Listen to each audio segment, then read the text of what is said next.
This is the Bahamas Tonight, the Northern Edition. Good evening. I'm Sabrina Brown. Thank you for joining us. The government is following through on a promise made to ensure that as many Bahamians are properly trained to become skilled laborers. A major contract signing ceremony taking place today between the government and the Grand Bahamas Shipyard, paving the way for the launch of the program, and countless Bahamians stand to benefit. It was described as an historic multi-targeted training program, and Bahamians stand to benefit greatly from this partnership. The Grand Bahamas Shipyard and the Bahamas government signing an agreement that will open doors of opportunities for many Bahamians to be trained in various areas in the industrial sector. CEO at the Grand Bahamas Shipyard, Steve Jervis, is excited about this initiative. We will commence by training 200 semi-skilled tradesmen in rigging, scaffolding, painting and blasting. This initiative will begin in April of this year. The program will be supplemented by increasing our intake of apprentices from 12 to 40 young Bahamian men and women on an annual basis, commencing this September. The shipyard executive says the company is looking to have some 160 apprentices under training within the next 4 years, and he believes the program provides the framework necessary to take the company forward over the next 10 years. The nation's leader, Prime Minister the Right Honorable Perry Christie, made the offer to partner with the shipyard last year during an apprenticeship graduation, and he's elated that the idea has now come to fruition. It has our full support, that it is going to require significant funding both from the government and the shipyard. But the government is well aware that in doing it, right, that they are creating for young Grand Bahamians a career opportunity. And I think that is so important.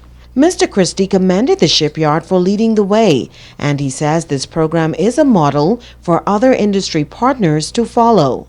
If we are able to jointly with an industry here project employment and training, the government will, using this as a model, move immediately into joining in the training of young Bahamians so that they can really be inspired as they come out of school or as they languish in a status of unemployment. They would be able to be inspired and to know that opportunities are now unfolding for them. Following the signing of the agreement, Prime Minister Christie and his delegation were taken on a tour of the shipcare facility. The nation's chief also took time out to speak with the staff at the Grand Bahamas Shipyard.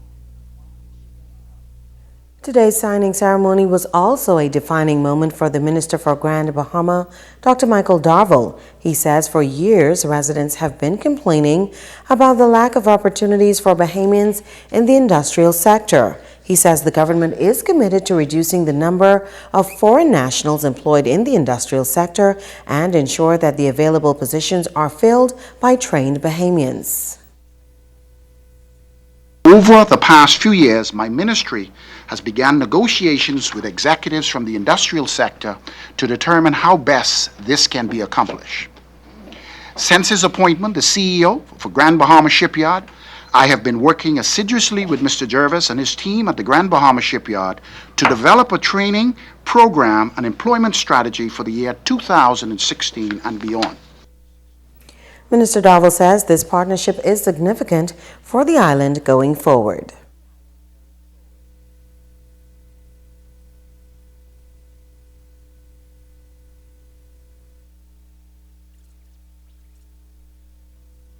Private partnership between the government of the Bahamas and the Grand Bahamas Shipyard is a clear sign of investor confidence, which is also evidenced by the economic expansion scheduled to take place on Grand Bahama in the months and years to come. Partners, this administration remain committed to double our investment in education. Today, we see that the investment in education is not restricted to primary, secondary, or college students through the Department of Education, but also entails partnering with the private sector to provide opportunities for skill training, which will lead the way for the future advancement of our people. We now have more information on the apparent redevelopment of the old Winn-Dixie supermarket facility downtown. We have been told that it is being led by a 100% Bahamian-owned company and is part of an alliance with a global food company based in the United States with a presence in 30 countries worldwide. According to an official statement issued by the company, an announcement should be forthcoming regarding this development, and they are confident that it will offer an experience that will be enjoyed by all. We regret any misunderstanding that may have resulted from our previous report regarding this project. Sentencing delayed for murder convict Basil Black. He was expected to return to court today to receive his sentence, but it is understood that a probation report was requested. The sentencing has now been set down for May 2nd. On Tuesday evening, a jury convicted Black of the murder of 15-year-old Alexis Smith outside a nightclub in 8 Mile Rock in March 2014. Operation Turf Sweep carrying out a search at a residence on Hearn Lane and reportedly discovered 2 packages of suspected cocaine and marijuana at the home. A male and female living in that house were taken into custody. Operation Turf Sweep also taking 3 unlicensed firearms off the streets. Police say officers went to an abandoned building on Gordon Avenue yesterday and found a 9mm pistol. A short time later, officers also went to an abandoned building on Brunk Hill Road where they found a 9mm Uzi, a revolver, and 6 live rounds of ammunition. Stay with us, there's more news after this.